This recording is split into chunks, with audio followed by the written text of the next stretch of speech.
ship report. And they cast lots, and it just ironically fell on Jonah. Right. They started asking questions. They said, man, look. Who's responsible for this trouble? For us. You must have did something. What kind of work do you do? What kind of work do you do? Where do you come from? You know, where's your country? From what are your people? Who are you, man? We let you own our ship in good faith. You know, you paid your fare. We let you on. But we having problems now, and the lot then fell on you. So you have to tell us what the problem is, because it's obvious that whoever you upset is messing with us, because you obviously messed with him. He answered in verse 9, I am a Hebrew, and I worship the Lord, the God of heaven, who made the sea and the dry land. This terrified them, and they asked him, what have you done? To anger your God. Woo, boy, what you did, boy. You must have did something. You had to do something for your God to have us in this situation like this. But the problem wasn't the fact that Jonah had did what he did. The problem was he involved other people, and he didn't even tell them. We are not the judge. Jonah got on that ship as if everybody else got on that ship too. It was just a regular day for him. Because in his mind, he's like, I'm done with it. I made my decision. The choice has already been made. I ain't going. I'm going to get on this boat. I'm going to Tarshish because that's where I want to go. He made up in his mind. This is it for me. He gets on the boat. Ship start tripping. Wind start blowing. Rain start falling. Sea start rolling. They get scared. So they started asking him, man, who are you, man? What did you do to your God that would cause so much pressure on us? And see, that's amazing, because we have leaders that don't understand this concept either. That when you are not right, the body suffers. Yes. God. Yes. The body suffers Yes. when you are out of place. Right. Because you don't want to do what God has told you to do. The body, the people suffer. God never intended. Let me just express this. God never intended for a ministry, a true ministry of God, to lack the people, to lack for nothing. Right. Now, what do I mean by that? I'm not saying that you're not going to have good days and bad days. I'm not saying that. But I'm saying that when you have your bad days, because the ministry is doing what they're supposed to do, they can help balance you back out. Right. Not tell you stuff like, oh, you need to go pray again. Or you ain't pray hard enough. What? Why not? Haven't I dedicated so much of my time and my energy here? Why didn't I pray hard enough? You are my leader. Because he ain't praying. And that's the problem. Had the problem is when you came to him with the thing, he would have already had the answer before you even opened your mouth. Exactly. Because God would have given him what you needed. And it matters. It matters whether the leader knows God or not. Regardless. Yeah. She could be the best person that you've ever met. Hold the door for you, take you out to eat and all this type of stuff. Be nice to you, shake your hand, hug you, kiss you. But if they don't know God, we have a problem. No good. Yeah. It's no good to me. No. And see, when the leader is out of place, the church is out of place. Yeah, because they follow the leader. Because they follow the leader. Yeah. But Paul said it like this. He says, follow me as I follow Christ. God. Yeah. Yep. You see what I'm saying? Yeah. So in our mind, God is saying we have to take responsibility personally to say, you know what? I love you, but I can't follow you. That's right. Because you're not following God. That's you understand what I'm saying? That's right. And that doesn't make you a bad person. No, it don't. It puts you in right standing with God. Right. Which is what a lot of people fail to realize, because when you are dealing with a ministry, your emotions don't count. Nope. Because you need to do what God is telling you to do and not what you feel like you ought to do. God doesn't deal with feelings. He deals with facts. That's right. Most Right. leaders in position would not say that Ooh. to the head of the house, Of course. because when they're first being brought up and taught as leaders, they're taught not to step on the pastor's toes Of from course. the beginning. Yeah. You're not supposed to come to correct the pastor, because the pastor's in their feelings and then they'll chew you up and spit you out. But this is my pastor. You're supposed to follow Christ, and if we're following Christ, and you believe me enough for me to get in the pulpit and preach, you believe me enough to let me go away and preach. But when it comes to me giving you what's needed for the house or the church to grow, there is no acceptance there, because they don't want to be held to accountability to nobody but God, and that is in error. You know why? Because you said something so profound in all of the words that you just said. You said that they are in their feelings, and that's what it is. They're in their feelings because God does not deal with emotion. Mm-hmm. So therefore, what you're It's step out the spirit into the flesh. it's step out of the spirit into the flesh. And it can happen. And can it happen? It's happening now. Yeah.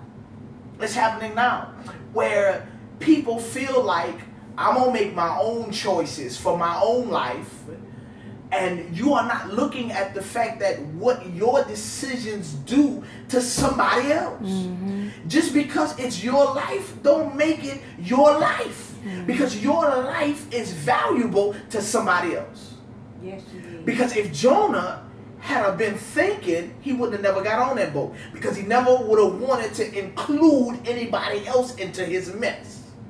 But because he felt like he was done with the situation, he went to sleep. What? And the captain, man, it's something serious when the captain come talk to you and say, man, we got a problem. Now, watch this. Let's keep moving. It says in verse 12, Jonah says, pick me up and throw me into the sea. He replied, it will become calm. I know this is my fault that this great storm has come upon you. I know it's my fault that you dealing with what you're dealing with because of my decision. God, that's a man right there. Mm-hmm. That's somebody who understands the concepts of decisions.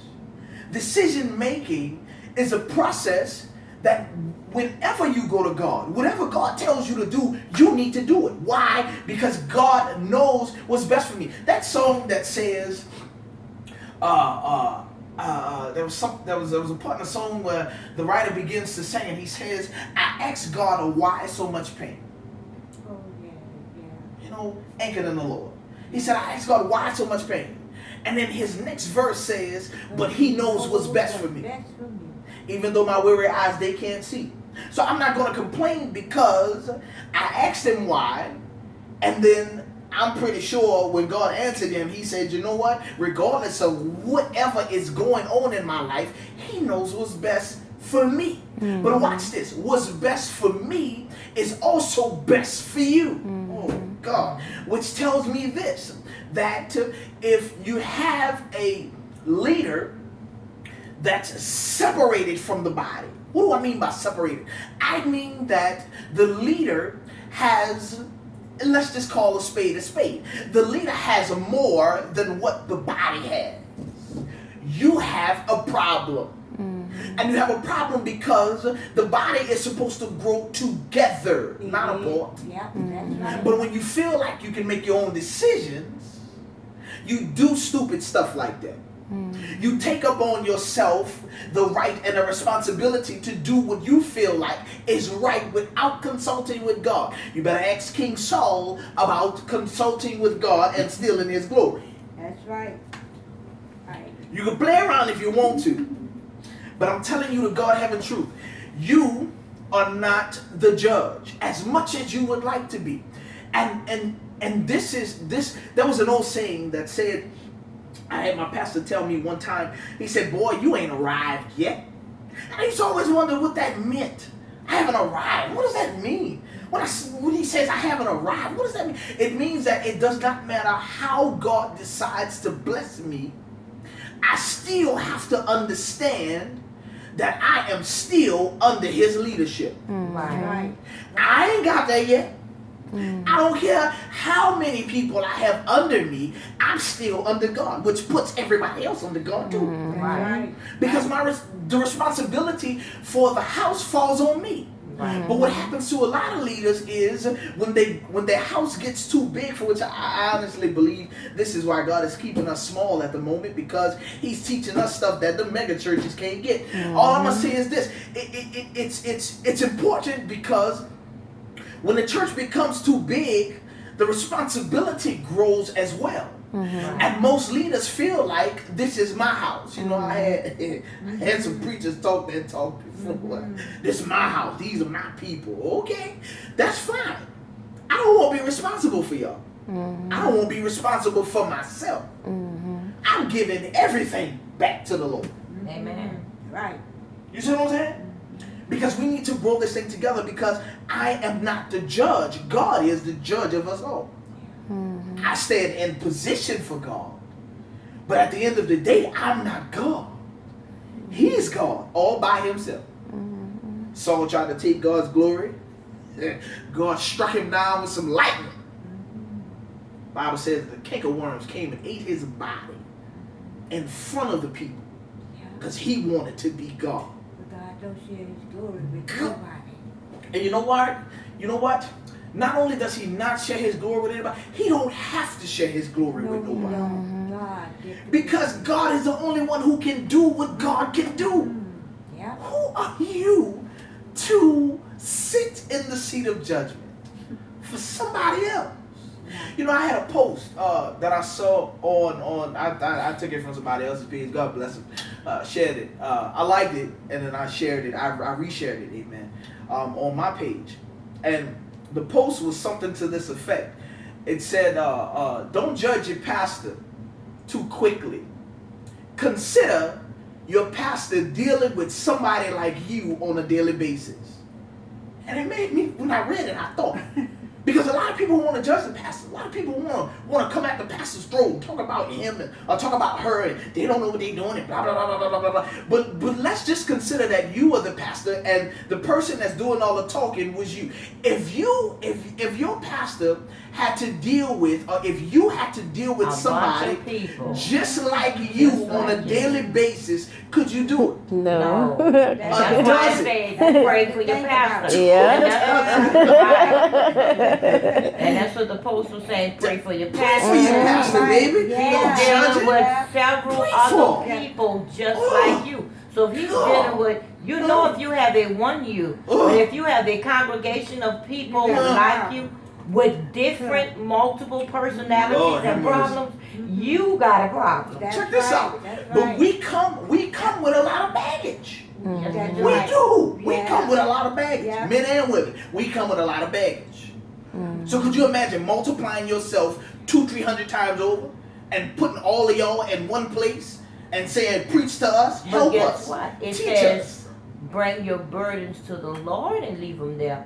But they bring their baggage to the pastor and dump it off on his door. Nah, I'm telling you, when the traffic gets so Come on. tough, they And they don't realize that they do that. But then Yeah. they say, well, why my pastor don't work? Your pastor don't work because he's dealing with other people just like you, Yeah. with all your baggage Like that you're supposed to Yeah. bring to the Lord and leave it there. And You go bring to it God, back. and when you say thank you, Jesus, amen, you grab that baggage again and you come bring it to your pastor and dump it off. That's right.